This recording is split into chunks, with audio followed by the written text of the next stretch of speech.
Criminosos em guerra e uma cidade aterrorizada. Uma guerra entre milicianos e traficantes. Naquela época, não havia rei em Israel.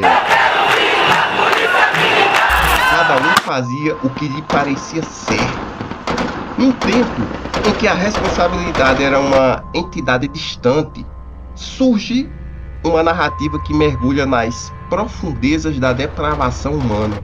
Sem rei em Israel e, consequentemente, sem autoridade para fazer cumprir a lei, um simples pecado leva a uma série de eventos, escolhas e ações que desafiam os limites da moralidade, afundando o reino de Israel em episódios sombrios, guerras, barbáries e a quase extinção de toda uma nação. E nesse contexto, você entenderá por que Deus odeia o pecado, nem que seja uma pequena mentira. A Bíblia está repleta de testemunhos de sabedoria, superações, motivações, resiliências, milagres, amor e ódio. E através desses testemunhos, Deus deixou uma mensagem para a humanidade. Diretas, literalmente, e indiretas. Mensagens que só podem ser entendidas no âmbito espiritual, por almas desprovidas de ego e através da conexão e meditação de cada palavra. Trago para vocês hoje talvez a mais obscura e sombria narrativa da Bíblia, narrativa que transcende os limites do horror humano. A Sagrada Escritura, repleta de relatos inspiradores e de fé, desvenda também passagens sombrias, que revelam, mesmo para os mais fiéis, que a vida não é um caminho sem percalços. Nesse emaranhado de trevas, destaco uma história perturbadora e arrepiante de todo o Antigo Testamento.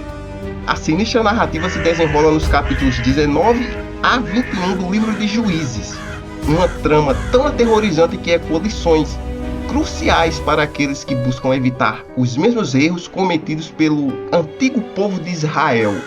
E para você entender essa história e o que ela quer dizer, queria que você entendesse algo. Você já ouviu falar na teoria do caos e no efeito borboleta? Imagina que você está caminhando pela rua e de repente você se agacha para amarrar o cadarço solto do seu sapato. Atrás de você vem um senhor caminhando com cuidado, com um café muito quente nas mãos, mas não percebe que você está ali agachado. Ele tropeça em você, derrama o café e se queima, e acaba precisando ir ao pronto-socorro para receber tratamento. O senhor que levava o café é piloto de avião, e devido ao acidente, não consegue chegar a tempo para o voo que ele tinha programado. Com isso, o voo se atrasa. Uma das pessoas do voo estava viajando para uma entrevista de emprego. Como não chegou a tempo, ela perdeu a vaga. O outro era um homem que viajava para se casar e deixou a noiva esperando sozinha no altar. E havia também dois irmãos que queriam se despedir da avó, que sofreu uma doença terminal, e não conseguiram dar seu último adeus. Percebeu o caos que você causou? Esse detalhe aparentemente insignificante de amarrar o cadarço, justamente naquele momento e naquele local, ocasionou uma série de eventos muito diferentes do esperado por diversas pessoas. Já o efeito borboleta é uma teoria criada pelo meteorologista norte-americano Edward Lorenz. Ele percebeu que mudanças aparentemente insignificantes ao longo do tempo no seu modelo matemático de prever o tempo podem ocasionar alterações monumentais. Para Lorenz, isso equivalia a dizer que o vento que causa o bater de asas de uma borboleta no Brasil pode ocasionar um tornado no Texas, nos Estados Unidos. Sabendo dessas teorias, guarde essas informações. Agora vamos para a narrativa que se desenrola nos capítulos 19 a 21 do livro de Juízes. Veja alguns versículos na Nova Tradução Internacional. Naquela época, não havia rei em Israel. Aconteceu que um levita que vivia nos montes de Efraim, uma região afastada, tomou para si uma concubina, que era de Belém de Judá. Mas ela lhe foi infiel, deixou-o e voltou para a casa do seu pai, em Belém de Judá. 4 meses depois, seu marido foi convencê-la a voltar. Ele tinha levado o seu servo e 2 jumentos. A mulher o levou para dentro da casa do seu pai, e quando seu pai o viu, alegrou-se. O sogro dele, pai da moça, o convenceu a ficar ali. E ele permaneceu com eles 3 dias, todos eles comendo, bebendo e dormindo ali. Na manhã do 5º dia, quando ele se preparou para partir, o pai da moça disse: "Vamos comer e espera até a tarde." E os dois comeram juntos. Não desejando ficar outra noite, o homem partiu rumo a Jebus, isto é, Jerusalém, com 2 jumentos selados e com sua concubina. Quando estavam perto de Jebus e já se findava o dia, o servo disse a seu senhor: "Venha, vamos parar nesta cidade dos Jebuseus e passar a noite aqui." O seu senhor respondeu: Não vamos entrar numa cidade estrangeira, cujo povo não seja israelita. Iremos para Gibeá." E acrescentou: "Ande, vamos tentar chegar a Gibeá ou a Ramá e passar a noite num desses lugares." Então prosseguiram, e o sol se pôs quando se aproximavam de Gibeá de Benjamim. Os versículos 15 ao 21 descreve um homem e sua concubina chegando à cidade. Um homem idoso morador da cidade convida-os para sua casa e os acolhe. Eles comem e bebem, mas à noite, quando estavam entretidos, alguns vadios da cidade cercaram a casa. Esmurrando a porta, gritaram para o homem idoso, dono da casa: "Traga para fora o homem que entrou na sua casa, para que tenhamos relações com ele." O dono da casa saiu e lhes disse: "Não sejam tão perversos, meus amigos, já que esse homem é meu hóspede, não cometam essa loucura. Vejam, aqui está minha filha, virgem, e a concubina do meu hóspede. Eu as trarei para vocês, e vocês poderão usá-las e fazer com elas o que quiserem. Mas nada façam com esse homem, não cometam tal loucura." Mas os homens não quiseram ouvi-lo. Então o levita mandou a sua concubina para fora, e eles a violentaram e abusaram dela a noite toda. Ao alvorecer, a deixaram.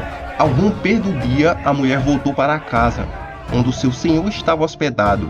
Caiu junto à porta e ali ficou até o dia clarear. Quando o seu senhor se levantou de manhã, abriu a porta da casa e saiu para prosseguir viagem.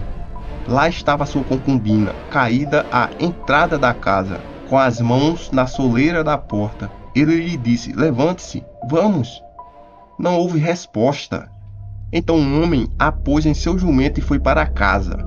Quando chegou em casa, apanhou uma faca e cortou o corpo de sua concubina em 12 partes e as enviou a todas as regiões de Israel. Todos os que viram isso disseram: "Nunca se viu nem se fez uma coisa dessas desde o dia em que os israelitas saíram do Egito." Pensem, reflitam, digam o que se deve fazer. Esse é o capítulo 19, meus irmãos. Mas o que podemos assimilar desse testemunho terrível? É aqui que entra as teorias do caos e do efeito borboleta. Perceba que tudo começou com um pecado, uma traição por parte da concubina, um evento pequeno, aparentemente irrelevante, que foram se somando a uma série de outros erros e outros pecados, e que ao longo do tempo desencadeou consequências surpreendentes e catastróficas que levou a uma guerra civil e à quase extinção da tribo de Benjamim. Por isso que Deus odeia o pecado. Seja ele uma pequena mentira, por mais pequena que seja, pode levar a um furacão de eventos catastróficos ao longo do tempo. E isso já aconteceu ao longo da história, como a Primeira Guerra Mundial, que morreram 10 milhões de pessoas, e deu sequência à Segunda Guerra Mundial, que morreram mais 70 milhões. E tudo começou pelo assassinato de uma pessoa, o arquiduque Francisco Ferdinando. É como disse o sábio rei Salomão: "O que foi, tornará a ser. O que foi feito, se fará novamente. Não há nada novo debaixo do sol." Aprendamos com os erros do passado para que não voltem a acontecer.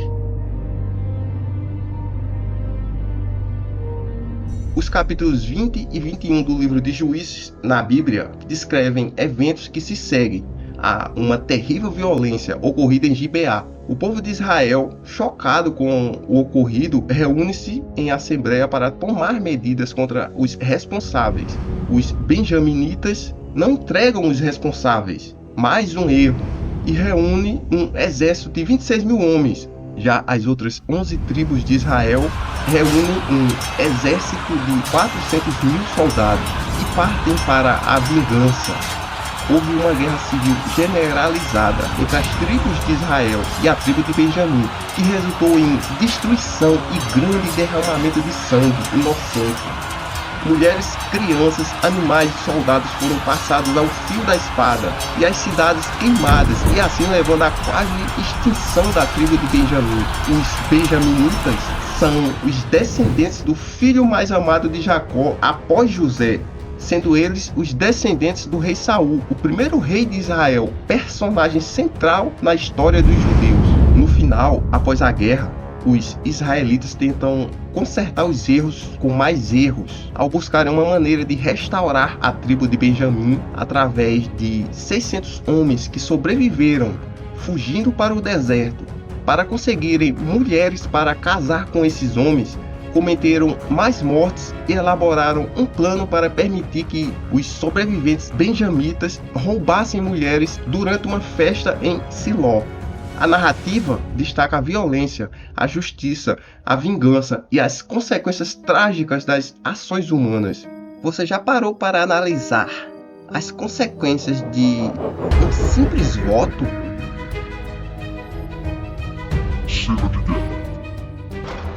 Lembrando que o contrário também é válido. Uma boa ação pode levar a uma sequência de boas ações que se tornam exponencial ao longo do tempo. A Bíblia diz que devemos fazer o bem sem olhar a quem e sem esperar nada em troca.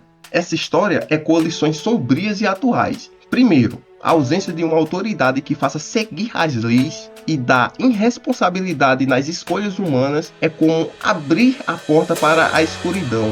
A segunda lição revela a necessidade de enxergar cada ser humano como imagem e semelhança de Deus, evitando atos cruéis motivados pela indiferença.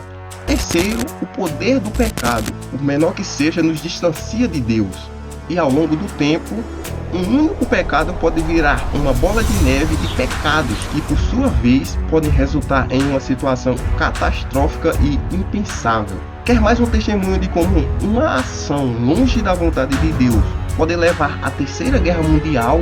O ódio entre árabes e judeus, o conflito que está tomando proporções gigantescas. Clique no vídeo que está aparecendo aí. Não esqueça de deixar seu like para apoiar nosso trabalho. E se gosta de conteúdos como esse, inscreva-se e ative as notificações. Obrigado e até o próximo vídeo. Você já se perguntou por que os judeus são perseguidos ao longo da história? Porque eles foram acusados de heresia e perseguidos